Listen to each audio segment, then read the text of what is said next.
We often hear the phrase, Tito's Yugoslavia, but you've never heard Trump's America or Merkel's Germany. The reason is simple. The personalization of power is not a sign of strength, but a symptom of severe dependency. Today, we are talking about a state that didn't collapse solely due to hatred, but because it never learned to walk without someone else's crutches. The year is 1945. On the Balkans, a state is forming on three pillars: socialism, brotherhood and unity, and non-alignment. The partisan movement, led by Tito, emerged from the hell of occupation and a brutal struggle against domestic collaborators. Without a central command and with limited outside support, they conducted guerrilla warfare and created the territorial basis for a new state. In this so-called heroic story, there's a tiny detail that usually gets swept under the rug: Western support. Between 1945 and 1948, the American-funded relief agency pumped $400 million into the country for food, medicine, and machinery. To put that in perspective, that was roughly 10% of the entire state budget. Without that imperialist cash injection, the victorious army would have spent its first 3 years staring at empty plates. Onda je Stalin toliko se bil razpoložen, zgrabil me ovako po facu, pa me dignil, pa me gleda. Pa kaže, vi zdrav? Pozdrav. Berегите svoje zdravlje, kaže, nužno budete dla Evropi. A mi svi vam spustili, onda smiju po Stalinu. Pa kak, tovariš Stalin, pa vi zdravi, krepki, vi dolgo živite. The year is 1948. The split between Tito and Stalin shocks the world. It was the very first crack in the Iron Curtain. Stalin publicly condemns Tito, calling for his overthrow. What follows is a nightmare of economic blockades, spy games, and the constant threat of a Soviet invasion. Inside Yugoslavia, the regime responds with brutal repression.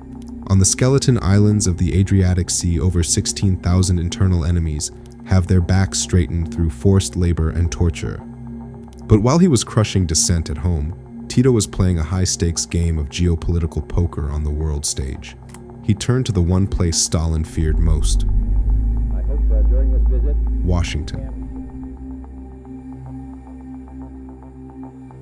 By 1950, a crippling drought has scorched the earth, turning the Soviet blockade into a literal crisis of survival for the population. In a move that would forever define the era, the US Congress passes the Yugoslav Emergency Relief Act. And soon, Adriatic ports are swarmed with American ships unloading vast quantities of flour, lard, and most famously, the powdered eggs that would enter local folklore as Truman's eggs. This yellow powder became the literal fuel for a struggling nation, creating a peak historical irony. While the official rhetoric still criticized the capitalist system, the Yugoslav people were eating their breakfast directly from the hands of Harry Truman. This aid was the Western entry ticket into the Yugoslav system, an infusion that bought social peace but killed the need for real market reforms. From 1949 to 1955, the US poured $600 million in weapons and $1.2 billion in economic aid into Yugoslavia. The shipments ranged from Sherman tanks to the very wheat that fed the nation. Tito claimed independence from Moscow, yet his state relied entirely on American subsidies. The regime branded this as non-alignment. In reality, it was a geopolitical payoff. Yugoslavia collected Western checks to stay out of the Soviet orbit, all while maintaining its communist core.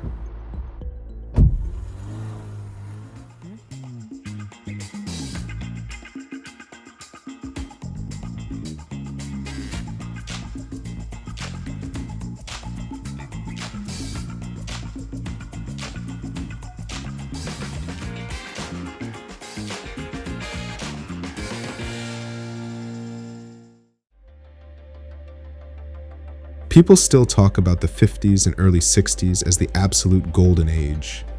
Back then, Yugoslavia was trying to pull off the impossible, a brand of communism that actually had a human face, but with a sleek capitalist polish. Once they told Stalin to piss off, they brought in worker self-management. The pitch was world-class. The factories belong to the guys working the line, and the people get the final say. The country started building like crazy overnight.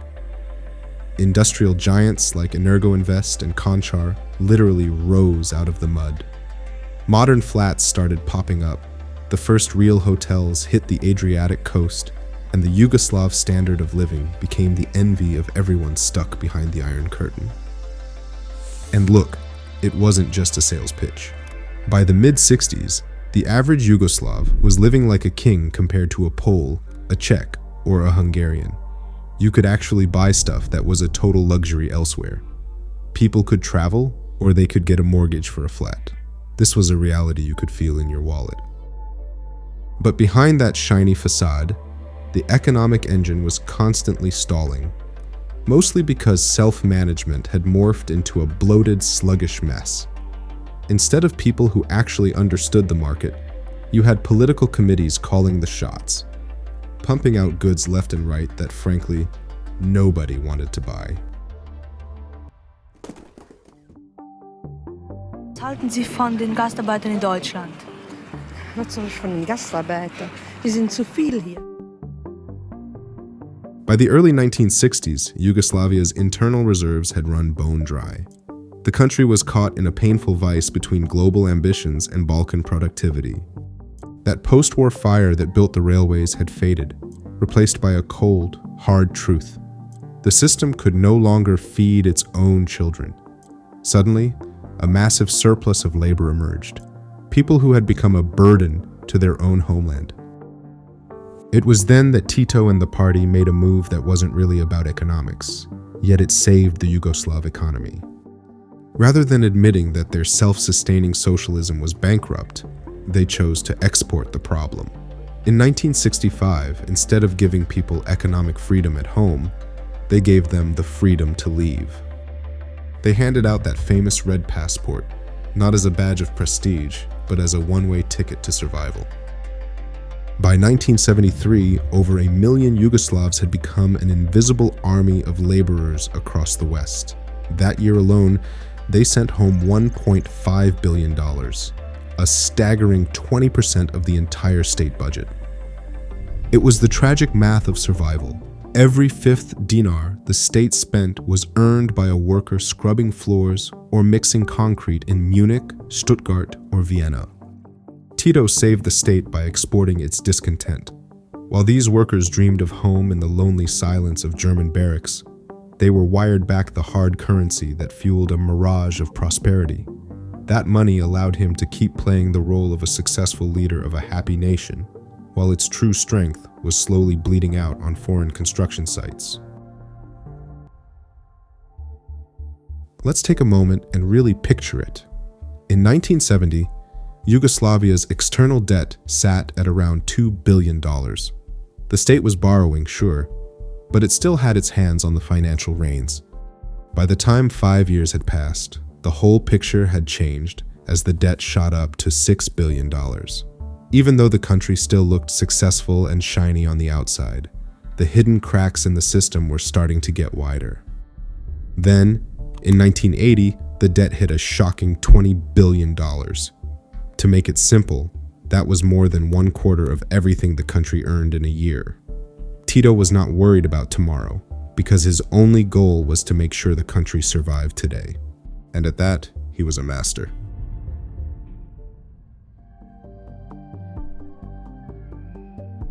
In 1968, students marched in the streets to demand fairness, but the government only gave them small changes, while the country kept spending more than it actually earned. A few years later, when the money coming in from workers abroad started to dry up, a classic fight broke out over who was cheating whom. These nationalist tensions were really just a sign of an empty wallet, because when the money runs out, a family fight is almost inevitable.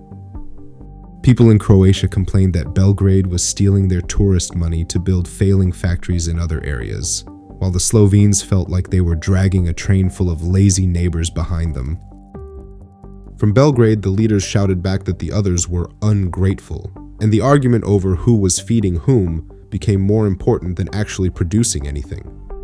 Nationalism was used as a pressure valve to hide a failing economy. It was much easier to tell people they were poor because others were stealing than to admit the whole system was falling apart like a house of cards.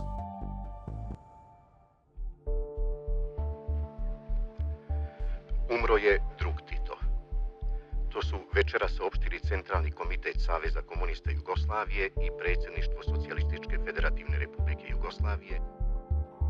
There is a certain kind of poetic irony in the timing of Tito's death, because his greatest economic success was actually the date he passed away, in May 1980. He left at the exact moment the curtain began to fall, leaving everyone else to turn out the lights and face the darkness that was coming. He was a genius at surviving, and he knew how to be dangerous enough to keep Moscow away, while being useful enough to get the West to pay his bills. He was a master at balancing on the edge of a cliff, and he lived in an era where personal charm could replace economic logic. In his world, the image was always more important than the bank account, and the words he spoke were more convincing than the actual numbers. He was the last great mythical leader of the Balkans, not because he built something that would last forever, but because he managed to die before the myth could be completely ruined. If fate had kept him on the stage until 1990, history would likely not have sent him off with the tears of kings and presidents. Instead of a grand goodbye, he probably would have faced the anger of people who realized that their apartments and golden years were just a down payment for a bill that had finally come due. Just 2 years after his death, Yugoslavia officially admitted what the numbers had been screaming for years. The country was bankrupt. There was no longer enough money for coffee, oil, or fuel, and the government had to bring in ration coupons and strict limits on driving. This was the moment when the image of successful socialism cracked like a broken mirror. In 1983, Yugoslavia signed its first major deal with the International Monetary Fund, and the rules were very cold and clear. The state had to cut wages and close down factories that were losing money. Everything that had been hidden for decades behind fancy talk was now stripped bare by cold mathematics. By the end of the 80s, inflation hit an unbelievable 1,240%. This meant that something you bought for 100 dinars in January would cost over 1,300 dinars by December, and the money was losing its value literally every single hour. Sinoć je Jugoslavija ušla u završnu fazu svoje agonije.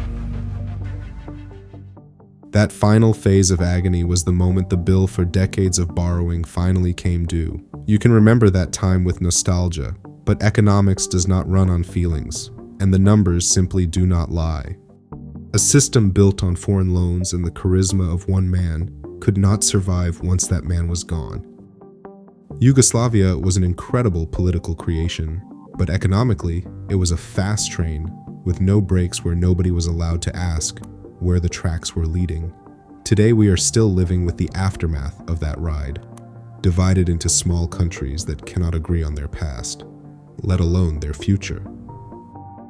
The biggest irony is that Yugoslavia wanted to be independent, but it survived on other people's money.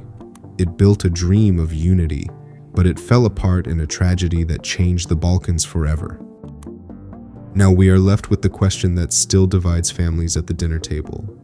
Was that feeling of safety worth the price we eventually paid?